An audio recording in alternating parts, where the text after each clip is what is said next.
Donc, aujourd'hui, le sujet qui nous intéresse, c'est le plan marketing, qui est cette 6e masterclass, si je ne dis pas de bêtises. Et la prochaine, ce sera les plans d'action. Juste, vous avez des petits hors-série, j'en profite parce que, il y a un hors-série sur la marque employeur, le 22 juin, pour Montpellier et je n'ai pas la date en tête pour Toulouse, mais ce sont des séminaires qui sont physiques. Donc je vous invite à aller regarder sur, le site du Digital 113, comment s'inscrire et en septembre, nous avons le hors-série e-commerce pour ceux qui sont un peu plus spécialisés sur ce marché-là. Et pour commencer, avant de parler plan marketing, en tout cas, qui dit plan marketing dit forcément plan marketing stratégique. Quand on parle de plan marketing stratégique, en général, on est un peu visionnaire, si je puis dire.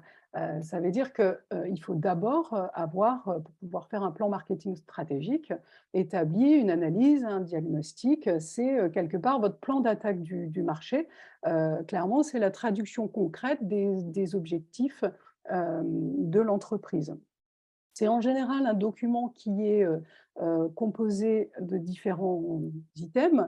Vous définissez l'objectif général, le long et court terme. Ce qu'il faut savoir, c'est qu'un plan marketing stratégique, en général, on le dessine à 3 ans. Euh, En vrai, dans 1 an, il va bouger, peut-être même dans 6 mois. Il faut évidemment se tenir au fait de l'actualité, des mouvances, de l'acquisition d'un compétiteur. Il y a plein de choses qui font que votre plan marketing stratégique peut évoluer. Et ensuite, il y a toute la partie de diagnostic qui fait partie intégrante de ce document. Donc, il y a le diagnostic marketing interne et interne de la situation actuelle. On peut parler de l'environnement avec la méthode Pestel, la demande, l'offre, la concurrence et bien sûr les menaces et opportunités marché ou encore les forces et faiblesses de l'entreprise avec le SWOT qu'on avait déjà vu dans les fondamentaux du marketing. Donc, je ne reviens pas dessus, mais c'est évident que pour faire votre plan marketing stratégique, vous avez besoin de ça. Vous avez besoin de cette analyse. Et puis ensuite, on se fixe des objectifs marketing qui soient qualitatifs et quantitatifs, donc c'est chiffré, hiérarchisé et évidemment réaliste. Donc on pense à la méthode SMART, pareil, qui vous avait été présentée pour ceux qui étaient là, en tout cas lors de la stratégie digitale, parce que c'est une méthode que l'on utilise beaucoup pour la stratégie digitale, mais qui peut aussi être utilisée quand vous établissez votre plan marketing stratégique. Donc, cette stratégie marketing, on atteint des objectifs fixés et ensuite, on met en place un plan d'action qui se rapporte souvent au marketing mix, au 4P, 5P maintenant, pour faire appel à des connaissances terrain, ce genre de choses. Enfin, il contient une partie budgétaire, forcément, il y a plein de plans marketing stratégiques sans ligne budgétaire établie, et un calendrier de réalisation qui sera mis en place par, en général, le responsable marketing. Souvent, on va décliner un plan marketing dans les grandes lignes à 3 ans pour ce plan marketing stratégique et de manière plus opérationnelle sur une année. Et on verra que, pareil, le plan marketing opérationnel, on le dresse pour 1 an et patatrac, dans 3 mois, il bougera parce qu'il y a un nouvel événement, une nouvelle actualité, une nouvelle chose qui font que ça bouge beaucoup. Ensuite, on passe à la partie rédaction. Donc là, c'est bien entendu, aujourd'hui, on ne peut plus parler de stratégie sans parler de stratégie digitale. Je pense que c'est valable pour tout le monde. On est, aujourd'hui, c'est très clairement intégré dans votre plan marketing stratégique. Et puis enfin, il y a une étape pour vendre et diffuser ce plan marketing stratégique qu'on vous présentera un peu à la fin, parce qu'il y a votre outil de pilotage versus le plan marketing que vous présentez à votre organisation. Et il ne faut surtout pas négliger cette partie. Et ensuite, c'est ce qui vous permet de valider votre plan et de définir les responsabilités des uns et des autres. Donc, grosso modo, votre plan marketing stratégique, il permet de répondre clairement aux questions qui sont: qui sommes-nous? D'où venons-vous? Et où allons-nous? C'est un peu ça, le plan marketing stratégique. Donc, si le marketing stratégique fixe des buts, on va voir que le marketing opérationnel, il fixe les actions et les moyens de les atteindre. Et donc, il y a différents plans marketing aujourd'hui en fonction de votre activité. Donc, il y a le plan marketing global. Souvent, quand on a un plan marketing global, c'est qu'on est une TPE, on ne sépare pas ses marchés, on ne sépare pas ses circuits de distribution. On a quelque chose d'un peu plus, global, et il couvre, bah, l'activité de l'entreprise, voilà, c'est très adapté, souvent aux TPE mais ou PME ou ceux qui ont un produit. Après, il y a ce qu'on appelle le plan marketing par activité ou par projet. Donc là, il est adopté lorsque l'entreprise, opère sur plusieurs marchés ou a plusieurs, projets. C'est le cas souvent des grandes entreprises ou des multinationales qui ont beaucoup d'entreprises, mais pas que. Lionel nous présentait son activité, tout à l'heure, donc on voit bien qu'il a, 2 rôles, donc probablement des plans marketing différenciés, mais il vous présentera des choses après. Il parlait, de sa partie ERP et de la partie, agence digitale. Évidemment, c'est pas la même façon de présenter, c'est pas les mêmes lieux de rencontre, c'est pas voilà, ça il faut bien adapter son plan marketing en fonction de son activité. Et puis après, il y a tout ce qui est plan marketing, par marque ou par produit. Donc là, souvent, c'est quand on a une grosse, gamme de produits. On est, souvent, obligé d'avoir un marketing, adéquat en fonction de il est très dur ce mot, Elle est pas facile celle-là. Ouais. l'hétérogénéité, DIT, je bravo. vais y arriver, c'est pas facile, des produits que l'on propose. Donc là, souvent, quand on est une TPE, c'est on n'est pas dans ce positionnement-là.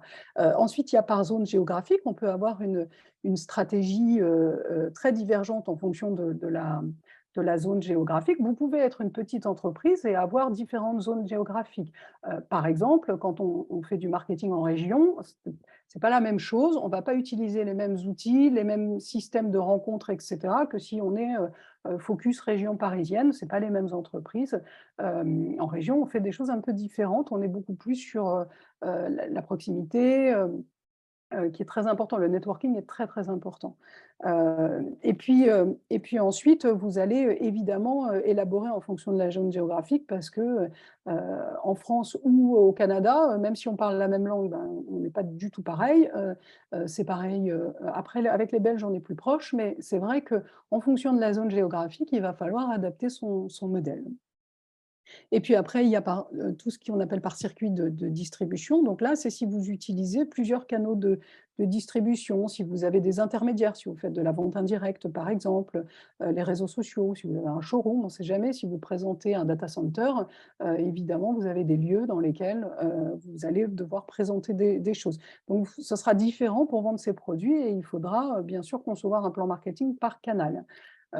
Ensuite, vous avez tout ce qui est segment de clientèle. Donc, là, c'est pareil, vous allez catégoriser en fonction des personnes que vous ciblez. Chez Nimbus, pardon, c'est particulièrement vrai. Il y a différentes typologies. On avait vu ça, si vous aviez suivi les personas, clairement, vous aviez, les personnes plus âgées, les personnes plus jeunes. Évidemment, on ne va pas les cibler au même endroit. On ne va pas du tout adopter la même, façon, de les adresser parce que d'abord, on ne les verra pas dans les mêmes endroits. Hem, donc Mabus avait très bien présenté ça, la dernière fois quand on avait parlé de persona. Ben, très clairement, on va s'adapter à la clientèle ou en tout cas à la cible client, que l'on a. Et puis après, on a, ce qu'on appelle le marketing par événement, ou alors, c'est le plan marketing ad hoc parce que, souvent, c'est parce qu'on a un lancement de produit, donc on va séparer, on va partir dans une grande campagne annuelle, c'est souvent annuel quand on lance un produit, pour lancer ce nouveau produit, et acquérir, de nouveaux clients. Souvent, ça va bien focaliser l'énergie de l'entreprise. Quand on démarre, lance une nouvelle offre, c'est souvent un plan marketing qui est un peu dédié. Donc une fois qu'on s'est dit ça, ça c'est très théorique. Évidemment aujourd'hui, on va essayer de mixer un petit peu quand on est un très grand compte, on opère comme cela. Quand on est une entreprise un peu plus à taille humaine, évidemment, on va, séparer prendre un petit peu de l'un, un petit peu de l'autre, mais toujours bien prendre en compte ces personas, n'oublions pas les personas, et du coup s'adapter, adapter ses événements, adapter, sa marque, ses activités en fonction, des populations que l'on va avoir, en face.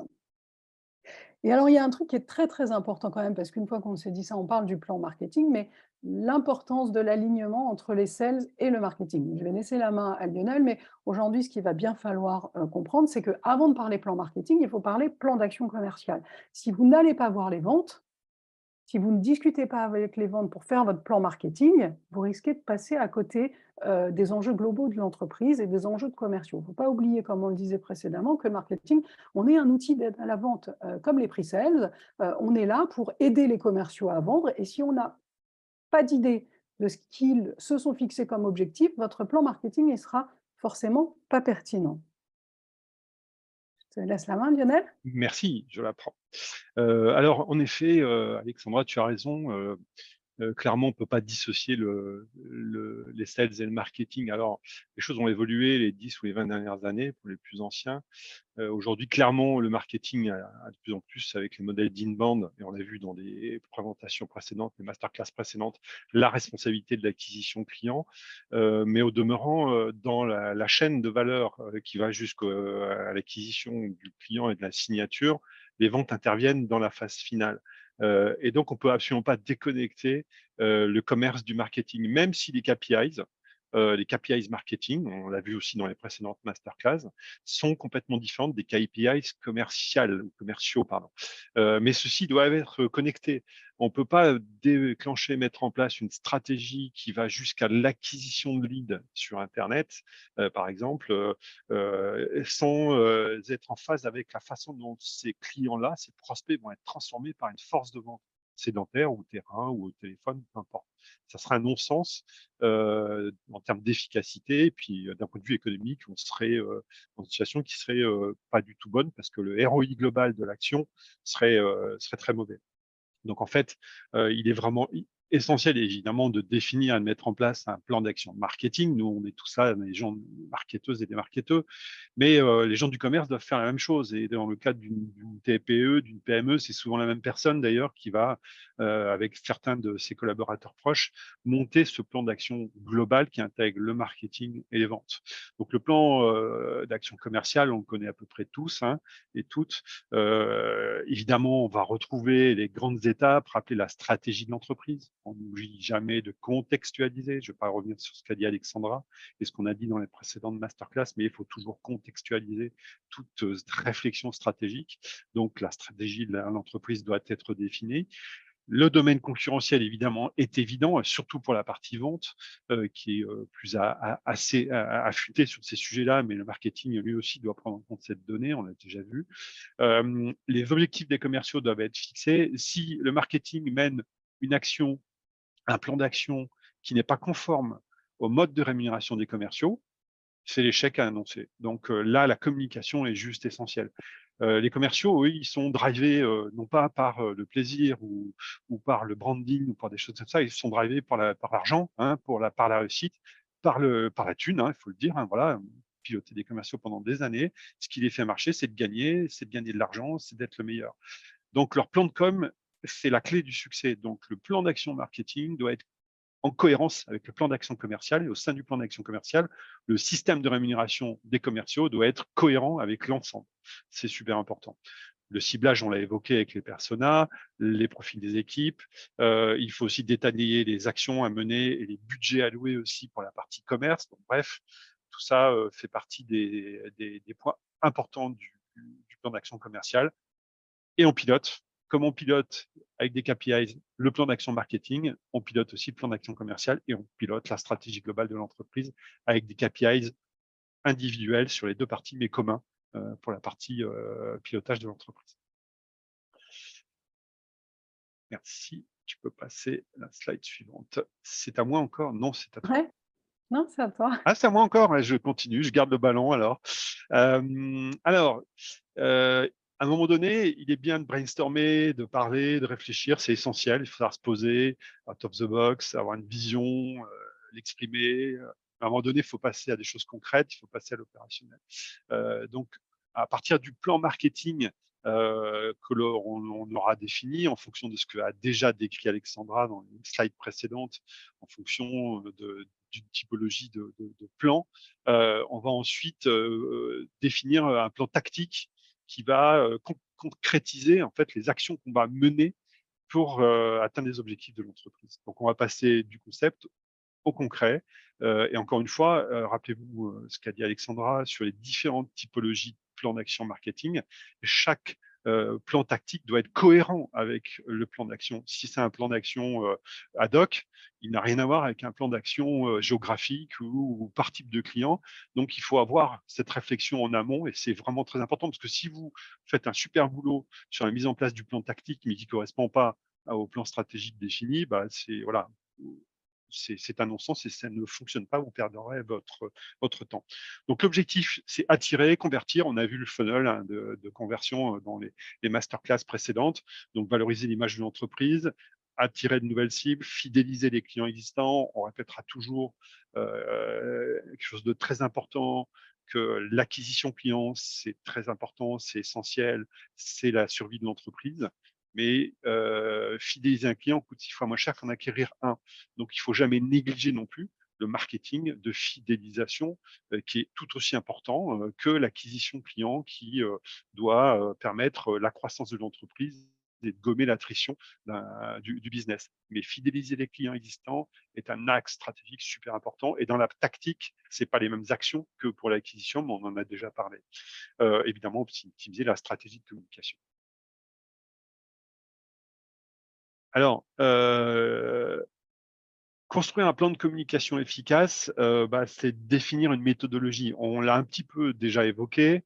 Là, il y a voilà, c'est une approche que l'on a, mais qui peut être affinée évidemment en fonction de la stratégie et à l'aune de ce que l'on a évoqué juste avant. S'il n'y a pas d'objectif, il n'y a pas de mesure de la performance, donc il n'y a pas d'efficacité et de pertinence dans les actions qu'on mène. Donc, il est essentiel que de définir le but du plan de communication et surtout de définir ses objectifs. Se faire connaître, vendre, sensibiliser, informer, etc. On a vu dans une masterclass ce point qui est très important, qui est l'approche SMART. On insiste régulièrement dessus dans nos masterclass parce que c'est la clé. Souvent, on parle ensemble dans les entreprises avec des gens qui ne sont pas familiers des concepts marketing, ne sont pas familiers du tout de ces approches-là. Il est important, nous, responsables marketing, dans nos actions, de pouvoir mettre le point sur ce qu'il faut mettre en œuvre.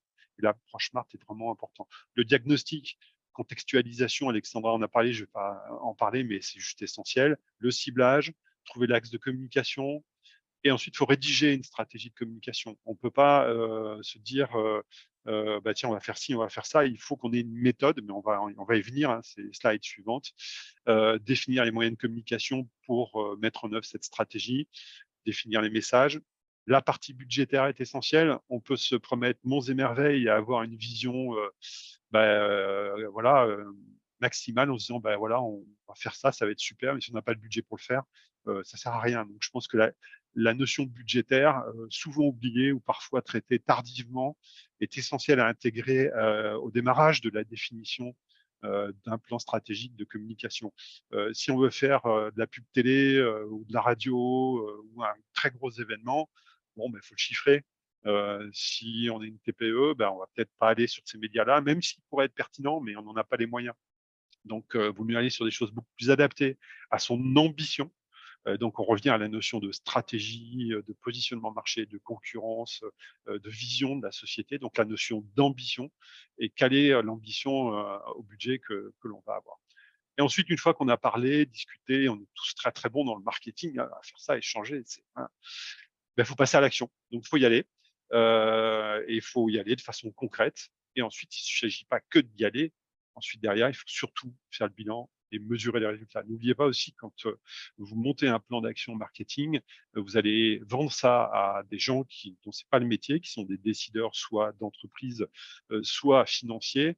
Ils vont vous faire confiance et ils vont vous demander à un moment des comptes et vous allez devoir leur rendre des comptes pour mesurer un petit peu l'efficacité de vos actions et celle de vos équipes pour être en mesure de pouvoir faire des actions correctives d'une part et d'autre part pouvoir renouveler ou accélérer vos plans d'action. À moi? Oui, Ouais, tu allez, es hop, content de me rendre la main? tout à fait. Alors, c'est pareil, on l'avait vu précédemment, mais quand on parle de stratégie digitale, on parle forcément d'inbound marketing.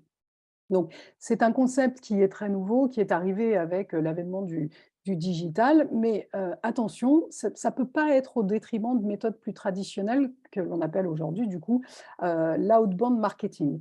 Heu, L'inbound, ça sert à attirer, pardon, l'outbound, ça sert à conclure. En tout cas, c'est ce que nous on préconise quand on fait des plans marketing chez Creative and Thinking et on appelle ça, l'inbound efficiency, c'est de dire: «Oui, OK, il y a le digital, mais c'est bien la réunion des 2, en tout cas des approches, dites digitales et des approches un peu plus traditionnelles, qui font que l'on transforme un suspect en prospect et puis, en client». Donc pour en revenir à l'inbound, ce qu'on avait dit, c'était que c'est une technique de marketing dit entrant.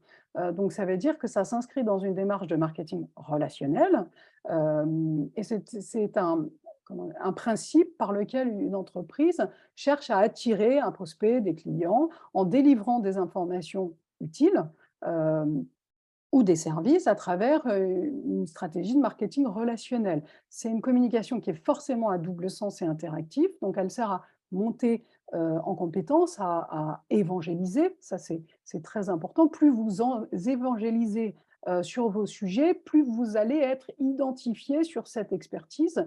euh, et c'est la régularité, en tout cas, qui fera, la différence.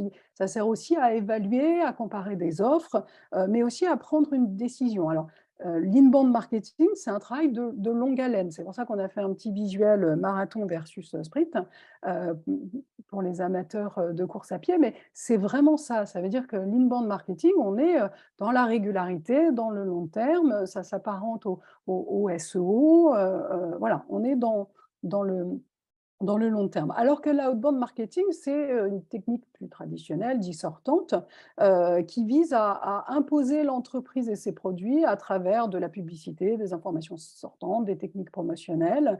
Elle est en général à sens unique, c'est un appel, téléphonique, c'est un email. Alors, l'email, les gens vont me dire: «C'est du digital». Non, on faisait, des envois d'emails, avant qu'il y ait, tous ces aspects de stratégie digitale et avant même ça, on faisait du fax mailing. Donc, alors la référence évidemment pour les moins de 20 ans, ils ne l'auront pas, mais on faisait, ce type c'est juste l'outil qui a changé, mais en fait, le fait d'envoyer des informations à des clients sur un sujet, sur un produit et cetera, ça existe depuis la nuit des temps et je pense que même avant le fax, on envoyait probablement des courriers pour expliquer pourquoi notre entreprise était la meilleure et pourquoi il fallait qu'on se rencontre. Donc ça s'apparente en tout cas, plutôt à ce qu'on appelle aujourd'hui l'outbound marketing, qui est une terminologie qui est arrivée, avec l'inbound, en opposition quelque part.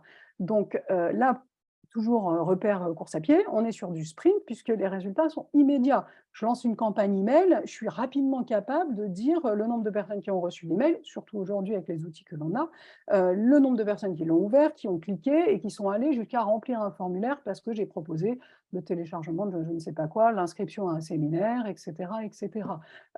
Quand vous invitez des gens à un séminaire, même s'il est enfin, un webinaire, vous êtes dans du sortant.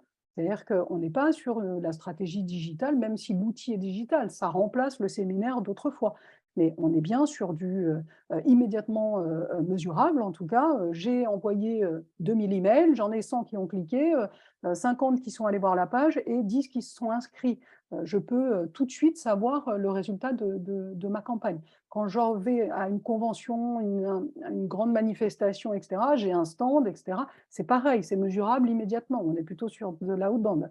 On est dans de la méthode traditionnelle. Je suis à un événement, j'ai X visiteurs, voilà comment ça marche. Et alors en termes d'outillage, si je puis dire, voilà, l'idée ici, c'est de vous présenter mon usine à gaz. Ça, c'est, en tout cas la façon dont moi je gère, le plan marketing, qui est un outil de pilotage. Alors évidemment, ça paraît un peu indigeste et cetera. Moi, je travaille sur Excel. Il y a des gens, vous allez voir après, qui travaillent sur des supports beaucoup plus sophistiqués que moi. Mais l'idée, c'est bien d'avoir en tout cas une vue d'ensemble du plan marketing et moi, j'ai besoin d'avoir la vue d'ensemble des actions, mais aussi des budgets qui sont associés. D'abord pour savoir si je tiens bien, mon budget, si j'ai un peu de rap, si j'en ai pas, et puis, bah, pour pouvoir, dresser mon budget marketing, à l'année. C'est-à-dire que alors là, on vous présente quelque chose évidemment, je ne suis pas allée dans le détail du détail, c'est un plan marketing que l'on avait fait, hem pour un client. Mais vous allez voir qu'il y a du marketing digital, on le voit, avec du blog, avec du podcast, avec du réseau social, etc., etc. Il y a de l'événementiel, il y a de l'écosystème, il y a de la presse, et puis du divers, les goodies, toutes ces choses-là, pour moi, c'est du divers, même si ça fait partie du budget marketing, donc on est quand même obligé de le considérer. Voilà, mais alors, ce qui est intéressant également, mais là c'est pareil, toutes les entreprises ne le font pas, mais moi je mesure aussi le coût de lead count marketing. C'est-à-dire que vous externalisiez le coût de la ressource marketing ou que vous l'internalisiez, il y a un coût. Et en général, c'est ce que l'on fait. On a un ratio dépenses budget marketing au sens dépenses en termes d'action et puis dépenses du service marketing, c'est-à-dire que les ressources du service marketing comptent. Ça fait partie de l'engagement marketing de l'entreprise en tout cas. Donc, moi, je travaille beaucoup sur ce type d'outils et puis on vous montrera un petit peu plus loin que ça, c'est votre usine à vous et c'est évidemment pas ça que vous allez partager avec le reste de l'entreprise parce que sinon, vous allez perdre tout le monde et ça n'a aucun intérêt. Pour moi, c'est vraiment l'outil de pilotage. Donc, c'est tout ça pour vous montrer qu'on peut faire un plan marketing avec juste du Excel. On n'a pas besoin d'avoir du Trello ou tout un tas d'outils sophistiqués, même si c'est mieux. Mais quand même, moi, je travaille beaucoup sur. Moi, je suis une fan d'Excel. Voilà. Donc après, chacun son truc. Mais vous allez voir qu'il y a des personnes qui utilisent des outils un petit peu plus sophistiqués que moi. Et du coup, ça me permet de laisser la main à Émilie qui va vous présenter son retour d'expérience Nimbus. Super, merci. Alors, nous, dans un premier temps, ce qu'on fait, après avoir fait évidemment toute la partie diagnostic, etc., avant, moi, je commence d'abord comme ça. C'est une synthèse d'un tableau Excel, en fait. Hein. Mais je Quand même, répartis mes... Pardon? quand même, il y a quand même un tableau Excel. Ouais, il y a quand même un tableau Excel, même pour le suivi du budget, ça passe sur Excel. D'abord, je fais ça. Je mets mes objectifs et je répertorie mes actions comme vous pouvez le voir ici. Donc, les objectifs, je suis totalement d'accord avec ça. C'est des objectifs qui répondent à une stratégie commerciale pour en fait, augmenter le chiffre d'affaires à la fin. Hein. De toute façon, c'est ça l'objectif final. Donc, acquérir de nouveaux prospects, augmenter le taux de conversion de nos clients, donc de prospects à clients et les ambassadeurs. Et après, il y a la partie plus communication, branding et notoriété de la société. Je répertorie toutes les actions voilà, je définis les actions pour répondre à cet objectif, pardon. Vous pourrez voir qu'il y a certaines actions qui répondent à plusieurs objectifs, notamment, par exemple, la rédaction, enfin, tout ce qui est sur la partie blog. Il va y avoir, ça va répondre à un objectif d'acquisition de nouveaux prospects parce que ça permet d'augmenter le SEO. Ça permet aussi d'augmenter le taux de conversion en faisant monter en maturité nos prospects. Et ça peut aussi alimenter des emailings qu'on enverrait à nos abonnés. Bon, voilà. Une action peut répondre à plusieurs objectifs. Et après, à côté, les KPI, évidemment. Alors ça, on les a, on essaie de les suivre. Là, cette année, en plus, particulièrement, on s'est mis un point d'honneur à le faire. Ce n'est pas toujours évident dans l'opérationnel. On sait que c'est pourtant primordial. On a tendance à être toujours sur le feu et à enchaîner les actions les unes après les autres sans jamais se poser. Et à la fin, on n'évalue pas du tout les retombées de nos actions. C'est assez... bon. C'est un peu problématique parce que parfois, on reproduit les mêmes actions qui ne sont pas forcément efficaces ou peut-être qu'on va laisser tomber des actions parce qu'on ne les a pas évaluées, on n'a pas vu le potentiel. Donc, cette année, bonne résolution, on les suit, on les présente chaque mois. Bon, je pense que c'est vraiment essentiel et pas assez. Je ne sais pas, ce que vous en pensez, vous, dans vos entreprises, mais nous, je sais qu'on a du mal à les tenir après chaque campagne. Bon, voilà, ceci étant dit. Après, je passe dans la planification. Donc, c'est la slide après sur un outil qui est Teamwork. Donc, c'était un outil qui était utilisé par les devs à la base de notre société, qui sont dans du développement de projets financés par des clients. Et nous, au marketing, en fait, on est aussi sur de la gestion de projet. Donc, on se l'est approprié, cet outil. Donc, c'est une partie de notre plan marketing de cette année. Vous voyez, j'ai inscrit chaque grand projet, chaque campagne. Et à l'intérieur de ces intitulés que vous pouvez voir là, il y a évidemment toutes les phases des actions à mettre en place de façon plus détaillée, on va dire, réparties par personne de mon équipe. Voilà. Donc ça, c'était le plan initial que j'avais établi au début de l'année. Et en fait, on se rend compte que ça a déjà bougé. Il y a déjà des actions qui ont été carrément annulées. On s'est dit non, en fait, c'est pas une bonne idée ou on n'a pas le budget, on laisse tomber. Donc, vous voyez, là, je les ai barrés pour vous montrer que c'est des actions qui n'existent plus aujourd'hui. Et d'autres, des projets, des sorties de produits qu'on reporte parce que on a d'autres actions qui se sont mises dans le planning, d'autres priorités à gérer. Du coup, on n'a pas le temps de lancer le produit à ce moment-là, donc on décale. Bon, voilà, la vie, la vie en entreprise, comme je pense que vous connaissez tous, c'est mouvant. Ça, comme on disait en début, comme Alexandra le disait, un plan marketing, on le définit en début d'année et en fait, ça bouge tout le temps. Voilà pour Membus. Exactement. Donc, ce qui est important, c'est ça, c'est de se dire que je laisse comme ça le temps à Agathe d'arriver, que j'aperçois. Mais l'idée, c'est bien ça, c'est-à-dire qu'on se fixe évidemment une stratégie sur le long terme, mais on la fait bouger parce qu'il y a des événements qui bougent, enfin des actualités. Et je ne parle pas d'un truc un peu dramatique comme le Covid, où là, tout a basculé, où on est parti, où là, alors évidemment, on a tous revu nos plans, mais il n'y a pas que le marketing, là, c'est tout le monde. C'est-à-dire que tout le monde a revu tout, on a beaucoup changé nos façons de travailler, nos façons d'échanger, de communiquer, de partager. Alors là, ça a été un raz-de-marée. Dans la vie normale, où il n'y a pas de Covid, ça marche aussi. Ça veut dire que vous avez des choses qui bougent. Et je parlais tout à l'heure de la fusion ou de l'acquisition.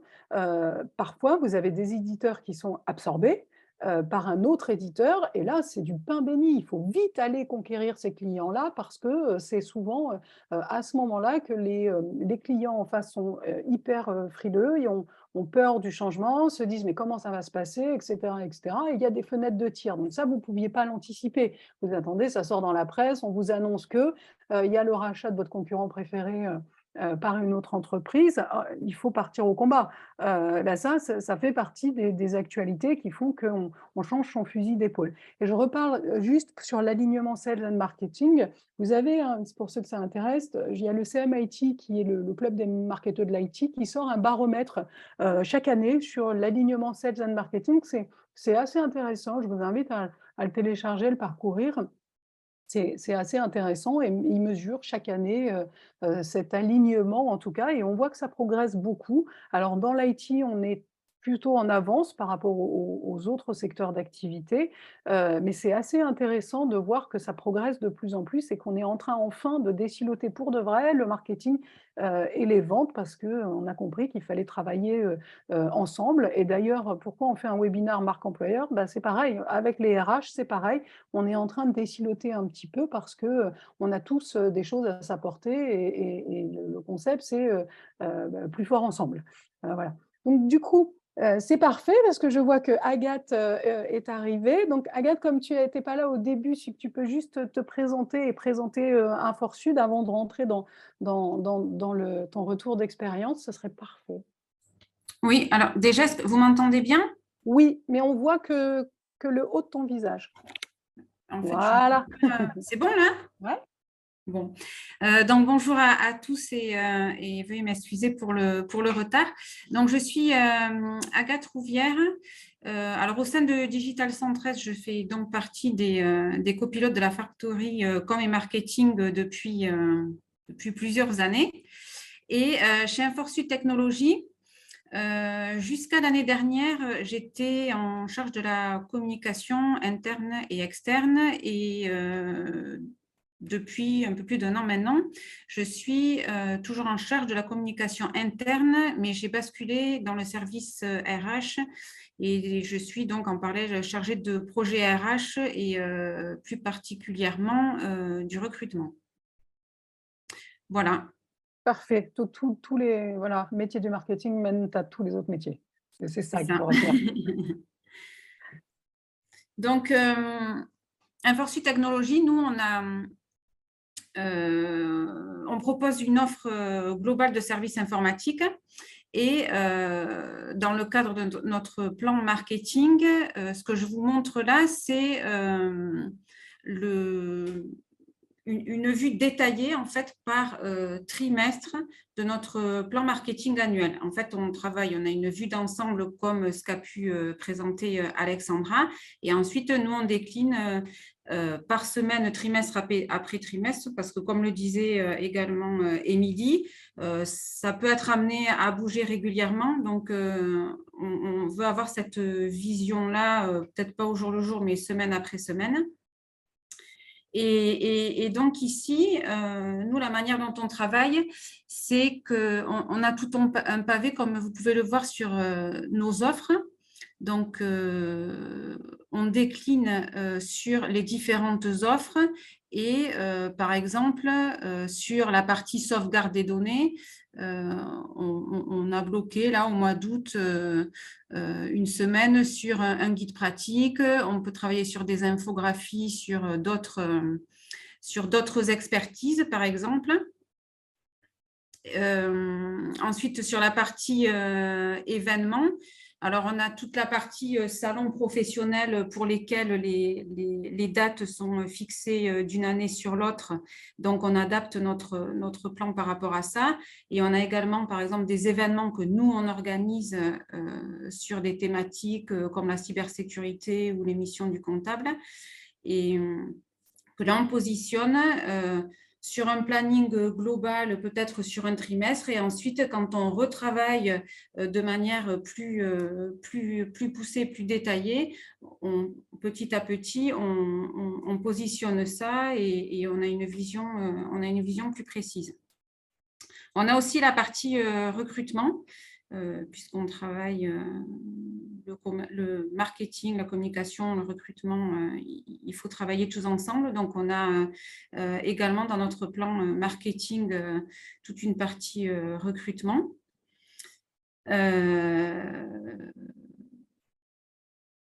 Et ensuite, de la même manière, par rapport à nos partenaires, puisque la plupart de nos offres, on les co-construit avec des partenaires, on bâtit notre plan marketing en fonction aussi de leurs actualités, des actualités, des nouveautés à venir, par exemple, dans les prochains mois. Et comme on travaille main dans la main avec eux, ben, on essaie d'articuler le plan par rapport aussi à leurs nouveautés et leurs contraintes. Voilà pour le détail de notre plan marketing au trimestre. Merci beaucoup, Agathe. Donc, comme vous voyez, Agathe, elle aussi, elle aime bien Excel. Donc, ça fonctionne. Voilà. Ce qui est quand même très caractéristique du plan marketing d'Agathe, c'est qu'on est clairement dans de l'activité. C'est-à-dire que autant il y a des choses un peu plus, le recrutement, effectivement, c'est un peu pour tout le monde, mais on est clairement sur un plan marketing d'expertise, donc par activité. C'est-à-dire que chez Inforsud Technologies, on va plutôt partir sur des sujets, sauvegarde de données et ajouter des choses en correspondance avec des infographies, du webinar, etc., etc. Voilà comment ça fonctionne. Et alors maintenant, on va pouvoir parler plan de communication digitale avec Lionel. Donc, vous verrez que cette fois-ci, on a cherché vraiment, vous avez beaucoup d'illustrations, beaucoup de retours d'expérience et c'est ce qu'on a cherché à valoriser le plus possible pour que vous puissiez avoir des exemples concrets de ce qui se passe dans les entreprises. Merci Alexandra.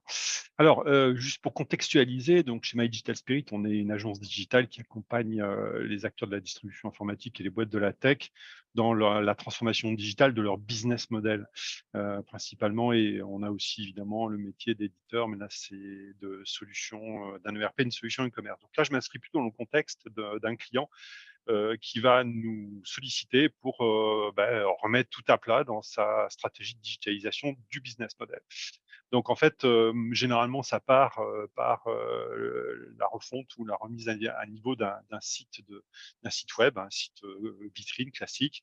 Et là, on va dérouler un plan, c'est une timeline qui va, exemple typique, de mai à décembre. Bon, généralement, on va plutôt faire des plans sur 12 mois, mais là, pour l'exercice, j'ai un petit peu réduit, mais en fait, on s'aperçoit qu'après les 12 mois, après 6 ou 8 mois, on va avoir plutôt une récurrence d'actions, mais je vais en parler. Donc, prenons ce cas type d'une entreprise qui se pose des questions sur son site web qui est plus du tout en adéquation avec son image, la perception qu'ont ses clients de sa propre activité, qui se dit, bon, il faut que je fasse quelque chose. Mes concurrents commencent à acquérir des clients sur le web, je perds des clients. Bref, repositionnement stratégique de l'entreprise. Donc, généralement, on démarre par une réunion de cadrage. Donc là, on va caler vraiment avec le client cette timeline sur la partie cadrage et pilotage du projet, la définition du cahier des charges fonctionnelles, la production des wireframes et des maquettes. Ça, c'est la première étape. Tout de suite, derrière, on va commencer à travailler le site web une fois qu'on a capturé ces informations, le développement, l'intégration, la rédaction du contenu du site. Et on va faire ce qu'on appelle, nous, la préparation de la stratégie de rédaction de contenu. On va commencer à créer du contenu et à rédiger des blogs.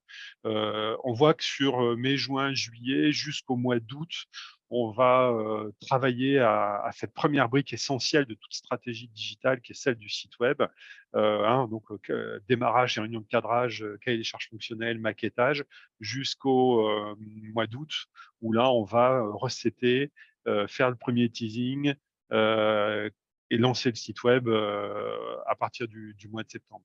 On va aussi travailler la partie SEO et vous remarquez à partir de juin et juillet, on va retrouver des choses récurrentes qui correspondent à des rédactions d'articles de blog pour pouvoir, le moment venu, quand on va lancer la stratégie de communication de nos clients, pouvoir avoir un stock de contenu à déployer selon une stratégie définie avec le client.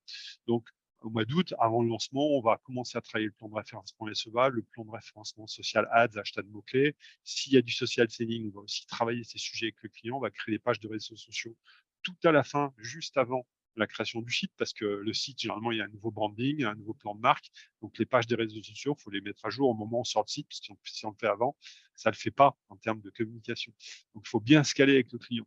Et ensuite, il y a la phase lancement et post-lancement, où là, on va rentrer plus dans une stratégie de production du marketing avec le lancement des campagnes.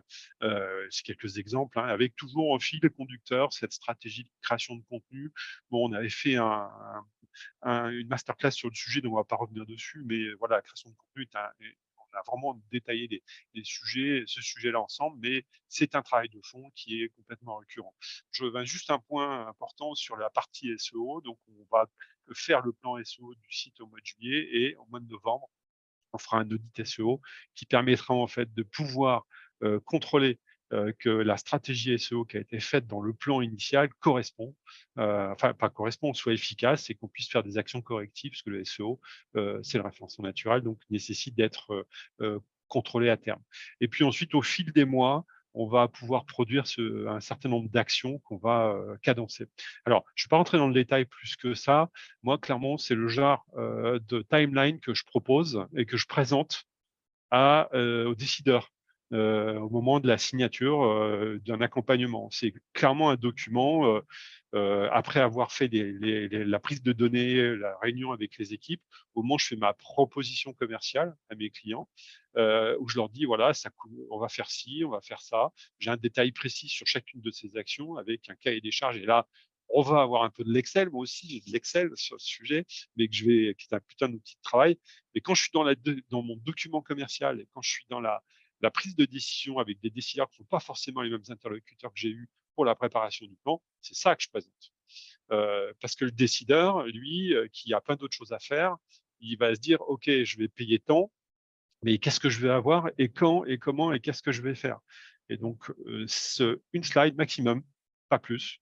Les slides, après il y a plein d'autres slides qui sont des slides dans les annexes qui permettent de prendre chacune des actions avec sa propre timeline et son propre détail, avec les niveaux d'intervention, le coût en temps, etc.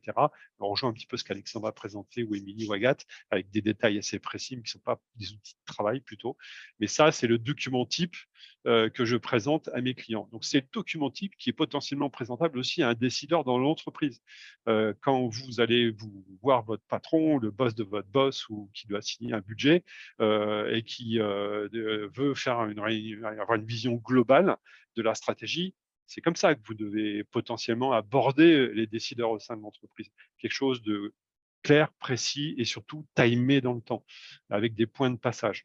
Vous pouvez adjoindre à ce document-là les responsables qui vont intervenir aussi pour enrichir votre slide, qui a l'ownership de tel sujet, et les points de passage que vous pouvez faire avec votre direction. Voilà, je ne vais pas aller plus loin que ça, mais je pense qu'il faut que vous devez retenir un élément, c'est qu'à un moment donné, quand vous sortez de l'opérationnel, qui a été bien réfléchi, bien travaillé avec les gens en interne chez vous ou avec vous, pour moi, avec mes clients, quand je dois passer à l'acte de vente ou à l'acte de décision de gens qui ne sont pas dans l'opérationnel, on revient à la stratégie et on revient à la notion de concept. Et donc, il faut quelque chose qui soit hyper efficace et que voilà, il n'y a plus qu'à signer là et appuyer bien fort, il y a 3 carbones, comme on dit. Canon. Voilà. La transition est parfaite. Parfaite. Merci. C'est-à-dire que justement, c'est bien ce que l'on va maintenant vous présenter pour quelques minutes qui restent, c'est que vous avez votre outil opérationnel, votre outil de pilotage, c'est ce que nous, on a présenté, c'est de l'Excel, du pas Excel, du Teamwork, peu importe, là qui rentre dans le détail. Et puis, il y a le plan que vous allez présenter à l'entreprise pour qu'ils y adhèrent, que les gens sachent ce qui se passe, que vous allez faire, etc., etc. Et c'est exactement ça. Ce que je disais tout à l'heure, c'est que c'est important, une fois que vous avez fait votre plan, de le «vendre» entre guillemets, en tout cas en interne, et de le diffuser dans l'entreprise. Plus vous avez de personnes impliquées dans votre plan marketing, et plus il aura de répercussions. Je donne un exemple. Si vos commerciaux, par exemple, ne sont pas au courant qu'il y a un séminaire le tel jour à telle heure sur tel sujet, d'abord, il n'y a aucune chance qu'ils en fassent la promotion, et deux, vos clients, ils risquent pas d'être au courant.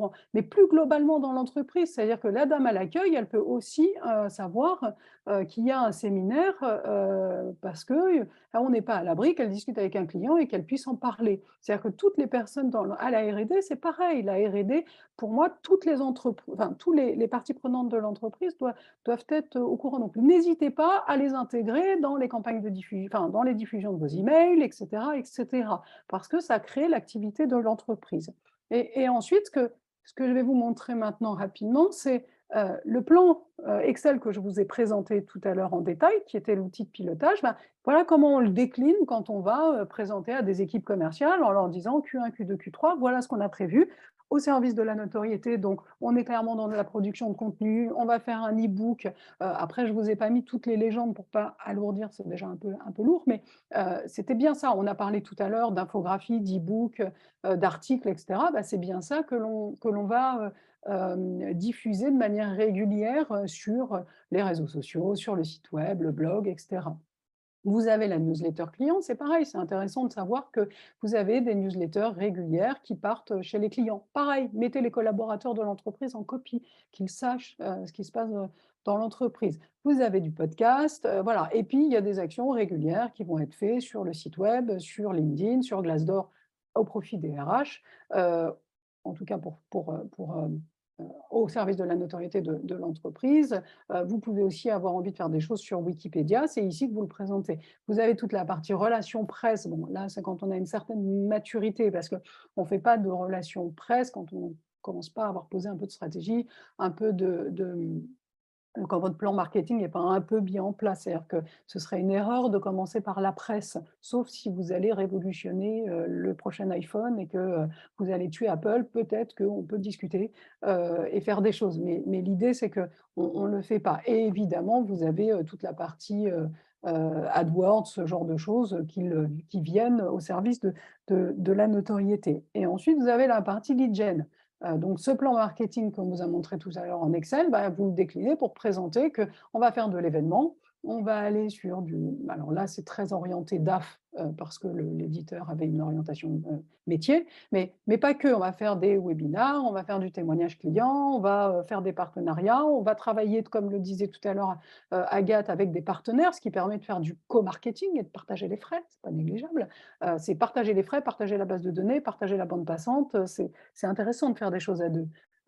Comme je le disais tout à l'heure, ensemble, on est plus fort. Et puis après, il y a des opérations de networking. Donc là, c'est le cybercercle qui est un club dédié à la cybersécurité, mais ça peut être autre chose. Et puis des emailing pour inviter les gens à votre webinar, pour parler du dernier produit, etc., etc. Donc faites des choses visuelles pour que les collaborateurs aient une vision d'ensemble, qu'ils puissent savoir, d'abord que les commerciaux puissent voir que ça répond à leurs enjeux aussi, que vous avez associé des activités en fonction. Et ça sert plutôt à être diffusé, présenté en tout cas. Évidemment, on ne présente pas aux commerciaux le plan marketing détaillé avec toutes les lignes, etc., etc. Donc, si vous voulez que les gens adhèrent, vous aident, que les commerciaux vous aident à remplir le webinaire, fassent venir des gens sur la conférence, vous aident à trouver un témoignage client, etc., etc., ben, il faut il faut partager l'information et leur montrer ce que vous avez l'intention de faire. Voilà pour cette masterclass dédiée au plan marketing. Forcément, c'est un peu condensé parce qu'on n'a pas beaucoup de temps, mais on essaye d'être le plus, en tout cas, exhaustif possible et puis surtout de vous présenter des retours d'expérience. Je vais rendre la main à Julien pour la partie questions-réponses, si vous en avez. Sinon, c'est qu'on a été très clair. Est-ce qu'il y a des questions, Julien? Alors, il n'y a pas de questions dans le chat, mais il est encore temps d'en poser. Il est encore temps d'en poser. Évidemment, on est à votre disposition si vous avez des petites choses que vous n'avez pas compris ou des choses que vous voulez explorer. Mais Isabelle dit que tout était clair. Merci. C'est formidable. Et du coup, Parfait. on finit dans les temps, donc ce qui est quand même aussi la bonne nouvelle. Donc voilà, donc moi aujourd'hui, je vais vous donner rendez-vous pour la prochaine session qui a lieu le 6 juillet. Ah voilà, j'ai retrouvé les dates de Toulouse que je n'avais pas en tête, pardon pour nos amis toulousains. Donc vous avez les outils du marketing qui est le dernier en tout cas, la dernière masterclass de cette série. Et puis après, on va repartir sur de nouvelles aventures. Et puis les hors-série, comme je vous le disais. Donc le prochain, c'est le 6 juin, donc c'est bientôt, c'est la semaine prochaine à Toulouse en présentiel et le 22 à Montpellier, pareil, en présentiel. Donc là, c'est un petit peu plus long et vous avez des intervenants de l'APEC qui viendront alimenter ça. Donc si vous voulez vous inscrire, venir, c'est avec grand plaisir que nous vous accueillons. Moi, pour ma part, je serai à l'atelier de Montpellier.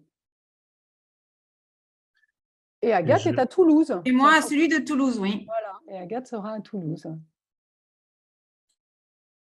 À toi, Julie. Et du coup, moi, je vais juste rajouter le petit mot de la fin, si tout est OK pour vous. Juste pour vous rappeler que vous allez prochainement recevoir un email avec le lien de la page dédiée de la Factory Marketing. Vous pouvez vous inscrire aux différents ateliers qui arrivent et aux hors-série. Et vous aurez également accès au replay de l'atelier de ce jour. Donc, on vous donne rendez-vous à la prochaine Factory, jeudi 6 juillet à 11h30 sur les outils du marketing. Voilà, mais merci beaucoup à tous pour votre participation et on vous dit à très bientôt. Merci beaucoup. Merci. Merci à tous. Bonne journée à toutes et tous.